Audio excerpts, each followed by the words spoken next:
years in the fields of communications, women's-based arts, and cultural programs. Mrs. McCormick-Lyons has been spearheading the award-winning Women's International Film and Arts Festival for the past 5 years. Now, the festival's mission is to be the premier international festival for women, recognizing their brilliance and accomplishments. And right now, without further ado, help me in welcoming the founder of the Women's International Film and Arts Festival, Mrs. Yvonne McCormick-Lyons.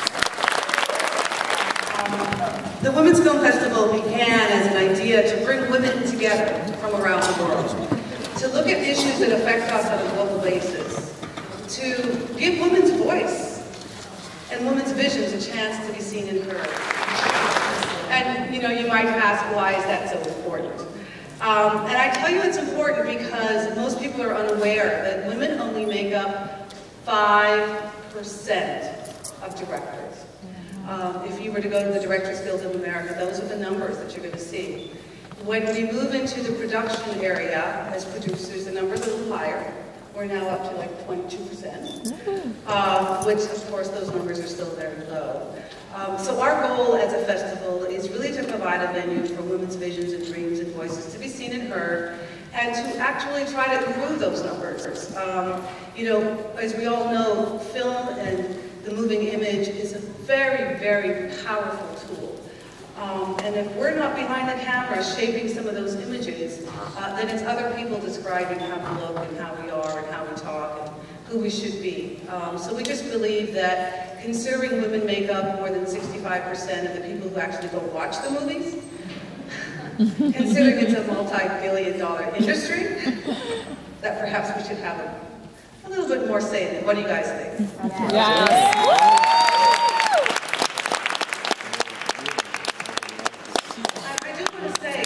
I love that there are men in the room.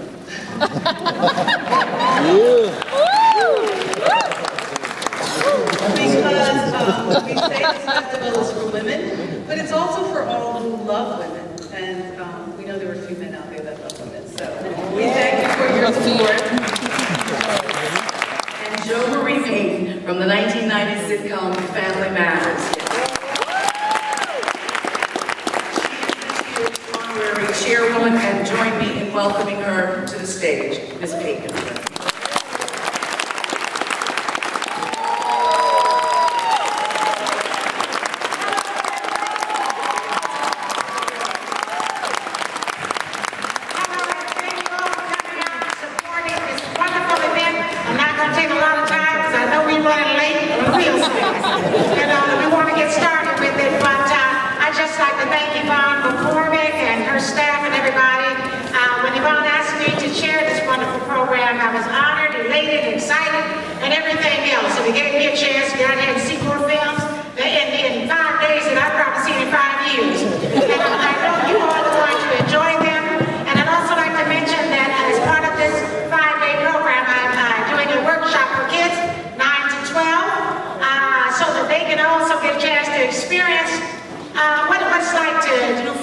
And to be in the arts and to write and to create, but it starts with reading.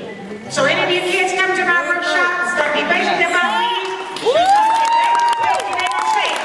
With that being said, congratulations to all the women and all the directors, artists, producers, and everybody whose films are being shown this weekend. Thank you so much to all the wonderful sponsors that stepped in to make sure that this would be a success.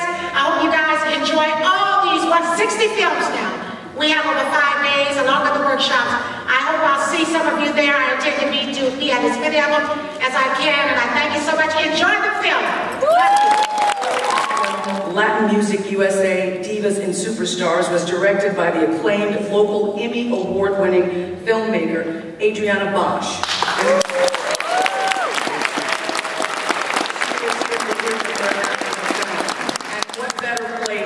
Your Latin influence than in South Florida.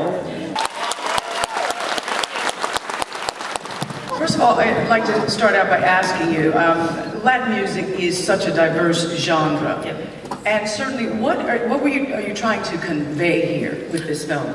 Okay, this film is the 4th film of a 4-hour series, and essentially the film relates the history of Latin music beginning in the 1930s and up until You know, it was sort of like 2008, 2009.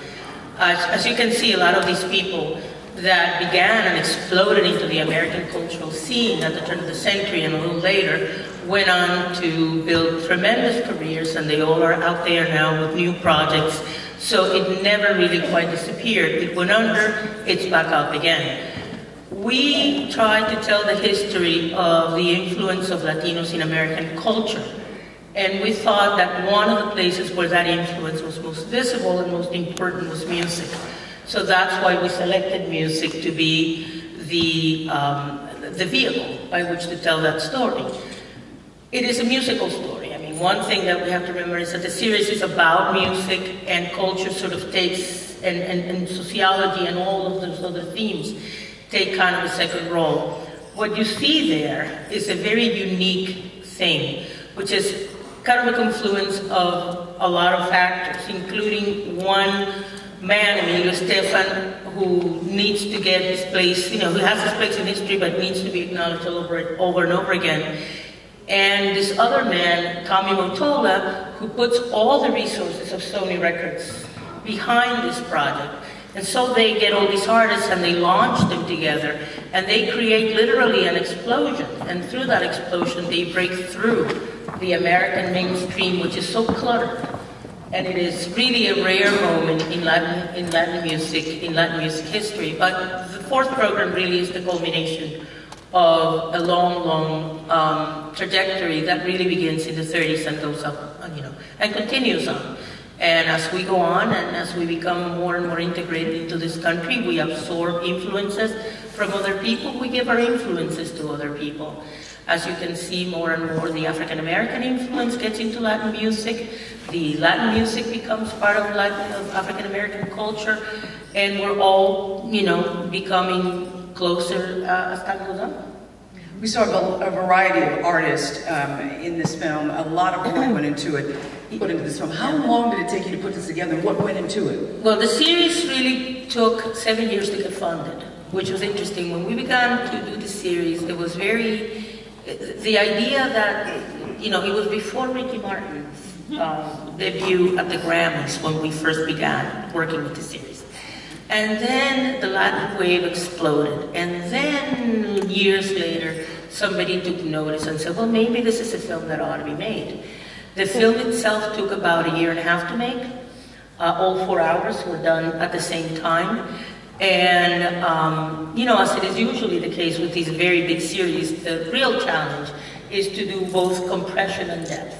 I mean, you want to deliver something that is inclusive and that gives you a sense of the entire narrative arc of a story, but at the same time, you want to leave people with a certain knowledge of what's underneath, what are the themes that you're dealing with, who are these artists, what do they stand for.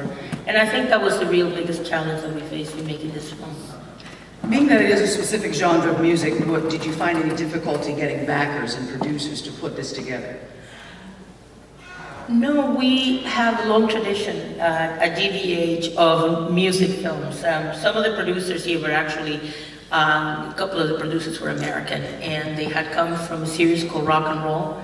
So we knew, or they knew, I should say, how to make music films. I knew nothing about how to make a music film. And so I had to learn from scratch. And it wasn't easy because my tendency is always to look at the more, you know, human and sociological aspects of a story, and then suddenly I have to be talking about music, and I didn't know what to say about music. And I'm sorry Leila Cobo left, because I would have these long conversations with Leila saying, but Leila, what am I going to say about pop? And she would say, well, pop is pop. I said, yeah, well, you got to say something. And so that was, for me personally, the biggest struggle is what do we say about pop that really kind of echoes across the cultural landscape. And I found that really truly more in reggaeton than I did in pop.